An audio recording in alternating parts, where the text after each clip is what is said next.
So, before we get started, I just want to say that uh, um, I'm not in a good headspace to do some Patreon requests today, so we're going to do some other videos instead. And yeah, so I will get to Patreon requests sooner or later. It's just I'm not in a great headspace to do it. But I did decide what I did want to do today was I recently went back and watched my old videos regarding my pitch for the Dark Universe, or rebooting it, and how I would do it. And I was like, you know what? Let's reboot a reboot. And because sometimes I just like going back to old videos and putting some new life into it, kind of like this. Anyway, so we're gonna go. So basically, for this universe, we're gonna go. This is basically my pitch for a dark universe of rebooting the Universal monsters and things like that. And I came up originally with four phases, and that's what we're gonna do here. Are like four phases and only four phases, and basically this is going to be like a new tone and everything else. So essentially, let's talk about the overview of this film. The overview of this film is that this is not going to be set in modern times. This is like set in nebulously in like the 1800s, like mainly Europe, but there will be some stuff from America, but it will be like 1800s Central Europe, and it's more of a horror vibe. It's like it should have been from the get go. Is like we're doing a lot. This is more of a horror centric story, and the main focus are the monsters and everything else that includes them. So phase one is what I like to call creeping shadows. Basically, this is all like the building blocks before everything really hits. And it's more about these it's more self-contained than interconnected. There are ties to one another, but really it's more about the monsters themselves. This is like, again, this is the what I call like these shadows are starting to creep into our world.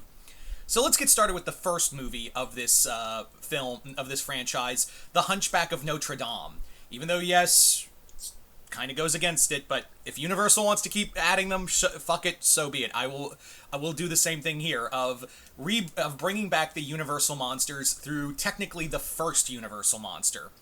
Although technically it's the Phantom, but we're not going to argue that.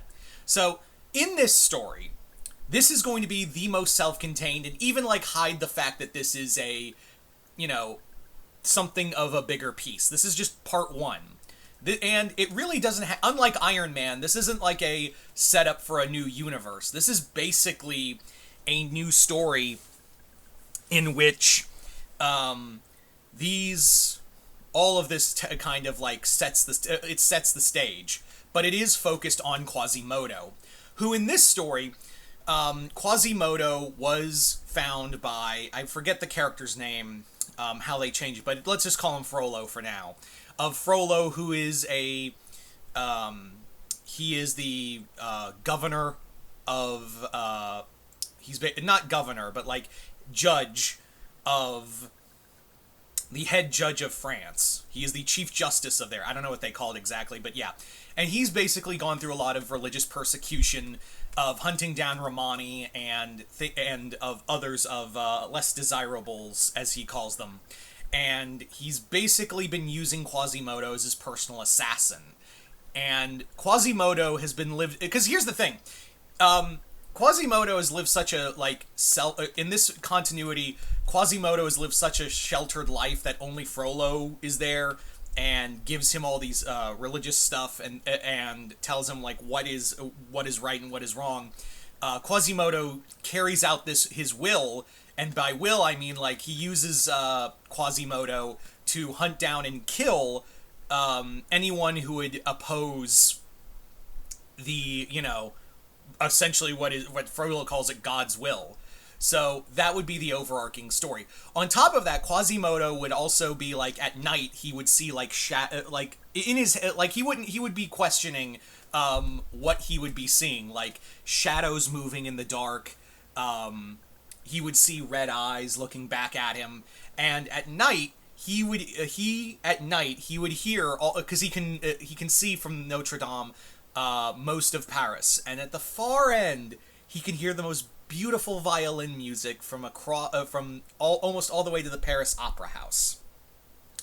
So there is as Quasimodo is like carrying out all this, he does encounter Esmeralda, and he basically has a change of heart because he's like, how can something so beautiful, like how can God hate someone so pure? And there's also another character that Quasimodo meets that shows kindness to him. That's a young boy named Victor, and Victor basically is a young choir boy who's he doesn't really he got thrown into this by his father he pushed him all the way to Paris to be like, you're gonna learn how to be God and to be a man of God and whatnot, and I know that's a deviation of the book, but I swear that's gonna come into place. So yeah, Victor, you know who Victor is already, but yeah. So by the end of it, Quasimodo dies, but Victor is among the crowd. And in that crowd, there is someone else watching them. There's two people of note watching. One is young Victor, and another is a man who just kind of shakes his head and leaves. Pity. But Victor is traumatized by this event. In this one, it's a super dark ending. Frollo dies, Esmeralda dies. It's just such a bummer note because Quasimodo does not play a bigger... this is the only role he plays in here, is Louche setup, and this is a movie about him.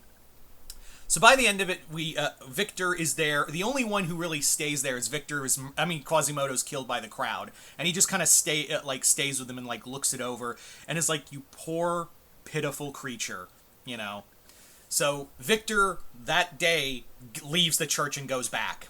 He just goes back to England and is just like, I'm going to pursue science because if God doesn't care about the people who make us, then I will make something and care about it. God gave up on his creations, I'm not going to give up on mine. That's how it plays out. So now we basically move on to our next film of this franchise, and that is The Phantom of the Opera. We're still in Paris. So in The Phantom of the Opera, this film is basically more of a slasher film. This is more closely to not so much the musical, but more like a slasher and a horror movie with very much ties to Lon Chaney.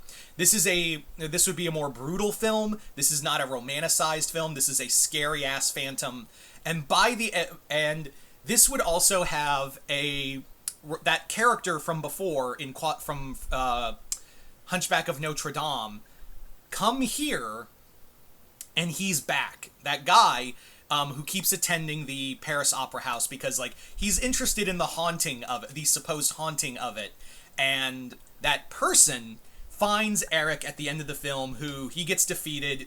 He gets thrown in the river. His body's broken, but the man comes on and is like, "Oh, you're not a ghost, really a phantom, are you?" And he's like, and Eric just pulls a knife on him. Is just like, "Get away from me! I've had my taste of humanity." He's like, "Oh, humanity, I don't miss it." Anyway, I was sent to find you, and I'm here on behalf of my master, and I would wish to help you. And Eric is like, "Who's your master?" And he goes, "Oh, it's not important. I'll tell you on the way." And he's like, "Who are you, monsieur?" And the man goes, "My name is Renfield, and I would like to introduce you to a new world of gods and monsters." So Eric leaves, and now we are full on in that territory. So Renfield is like our Nick Fury. Renfield is being sent by you-know-who to find these monsters, and he was sent to find Quasimodo. In fact, I would actually have this be that these two films, I would make it vital that Hunchback and Phantom come out the same year. Those are the first two films, and now we're really building to something. So now we have our Phantom, and now we move on to the next film in this franchise, and that is Frankenstein. So Frankenstein in this film, we now get back to Victor, and he's old, he's grown up now, and he's building the monster. He is now in the midst of it. We follow his life and how, like, we talk about his views on God, and also, like, you know, he would also, like, that event of seeing Quasimodo murdered, you know, just because of how he looked, and how, you know, no matter how hard he prayed and begged God to save him, you know, God didn't show up. You know, either God doesn't care or God is not real. Either way, mankind should not care, you know, have the dealings of the divinity, as he would call it. So he would attend in Ingstedt, in Sweden, and there would also be references here to other scientists. We'd also have the introduction of Dr. Jekyll. And Henry Jekyll is you know, he would trade notes a lot with Victor, because Victor is, like, Victor and Henry have some very out there ideas. They're very, like, you know, Victor is all about, you know, creating new life, and he's laughed at in the college, whereas Henry believes, you know, we don't need to make monsters. We are the monsters, and we can pull that out of ourselves. So Victor leaves the college, but at the same time, this is where he meets another, like, hunchback person who is, he's basically like a janitor at the college, and he's horribly mistreated. And Victor's the only one who's nice to him because he reminds him of Quasimodo. And he's just like, you know, why don't you like, when Victor leaves because, like, he's been stealing equipment and stealing cadavers, the guy whose name in here, it's not Igor, it's Fritz. And because we're going to go by the original film. And Fritz is basically, Fritz just is like, I can help you. You know, you were so nice to me. And he's like, and Victor's like, come with me, you know. So Victor and Fritz leave. They return to Central Europe, but they're like, we got parts, but we need funding and things like that. And that's when Victor is like, he does come from money, but, like, he's basically going to be running out of money soon for his research. And that's when he gets a patron, who basically says, hey, I've been following your work.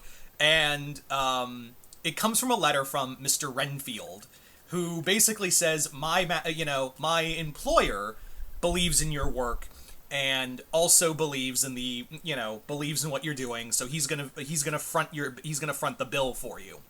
So that person, he doesn't refer to him, but he's just like, here's all this money, and he's also found there's a castle in Central Europe that he wishes you to use. It's actually my master's summer home, so to speak. So Frankenstein and Fritz get to work. They start building the monster, and from there, the monster is made, and Victor has that moment of, oh no, what did I do? But at the same time, he thinks back to Quasimodo, and he's like, no, I'm not going to be like that. I'm not going to be in horror of it. And he tries desperately to, tend to the monster, to take care of it, but he understands that, like, this thing is broken, man. Like, we used the wrong brain. We used we need to just try it. Like, he tells Fritz, we just need to try again. Like, there's no way this can work. However, sadly, what happens is the monster just breaks out, kills Fritz, goes on a rampage, and it ends, I would have it end at a burning windmill, where Victor does survive, but he escapes and basically is like, I gotta try again. I have to, it can't be the same way, but at least that monster was a prototype. It was a testing phase, but the monster is still alive. It survived that burning, and it's actually Renfield who finds the monster and is like, my master would like to meet you. And that ends there with the monster following Renfield to Transylvania. So we now come to the penultimate movie of this first phase, and that is Dr. Jekyll and Mr. Hyde. This is another one. This basically apes off of what happened to Jekyll after Victor had left. He basically, returned to London and worked on his experiments and things like that. He also I'd also have this, and in the Frankenstein film, there's a third doctor that they kind of keep in touch with, but they think he's an asshole because he's American, and that'd be Jack Griffin. So but Griffin I wouldn't have in the film. I would just say that, like, oh, Griffin just started shouting and, ugh, goddamn Americans. So in here, Henry would all he knows, like, no, everybody knows just Victor's gone. Like, he went into Central Europe. He found, like, some patron to continue his experiments, and Jekyll is now working on this. A lot of these, again, some of these films are pretty self-contained. There isn't, like, a bigger picture yet. And that's how I'd really like to focus on these films as a whole, is that much like a lot of the original Universal monsters in some MCU films, they just focus on the story. They don't try to focus on the bigger picture. There can be elements and ties to it, but yeah. But I'm following, like, a lot of these are more like, especially in the first phase, are pretty self-contained. So, anyway, this film focuses a lot on Dr. Jekyll and Mr. Hyde. Just solely on Jekyll and Hyde and the duality of it. And eventually, Jekyll, at the end of the film, because we'd have it that Hyde has been going around killing people, and Edward can't take it, Henry can't take it anymore and tries to kill himself. But all he really does is kill him, and Hyde is still alive. And that's when, Hyde, basically for his crimes, has fled London and is now, he's now in Germany.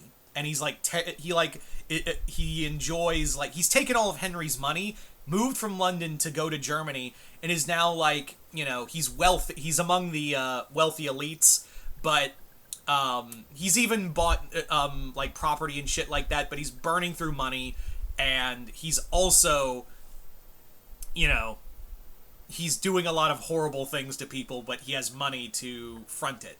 So eventually, Renfield does find him and convince him, hey, there's someone I'd like you to meet. And this is where we would get finally get the master's name. Of course, you already know it, but, Edward Hyde would be like, and who, Mr. Renfield, is your employer? And he goes, Count Dracula. And that leads to to the end of Phase 1, and that is Dracula. And that's our final film of Phase 1. This version of Dracula, basically, in this film, talks about, it isn't following the same story as the original film or the movie, where in here we follow more of Dracula post, I would have it in here that he was a member of the Order of the Dragon, but he basically felt betrayed by them, and he was turned into a vampire through mystic means. And through it, he hunted down and destroyed the rest of the Order of the Dragon after they had betrayed him, and butchers them all, kills their family. And among those people, is one of those members of the Order of the Dragon are a descendant of Van Helsing. So he and Van Helsing, in the first Van Helsing, do battle. Dracula kills him, but the Van Helsing family swears an oath to destroy Dracula no matter the fucking cost. So by the end of it, this is where, at the end of the film, we now fast forward to he's assembling his army, and we see the other monsters that have come together. Phantom, Frankenstein, Hyde, and the Phantom, and Dracula's like, there's still more work to do. So that ends the film. Because I wanted to end Phase 1 on, Dracula is our big villain, and I wouldn't say this is like the Avengers moment. This is more like, we've now set up the big bad and now setting up the bigger picture. Like I said, this is all just the creeping shadows of everything coming in.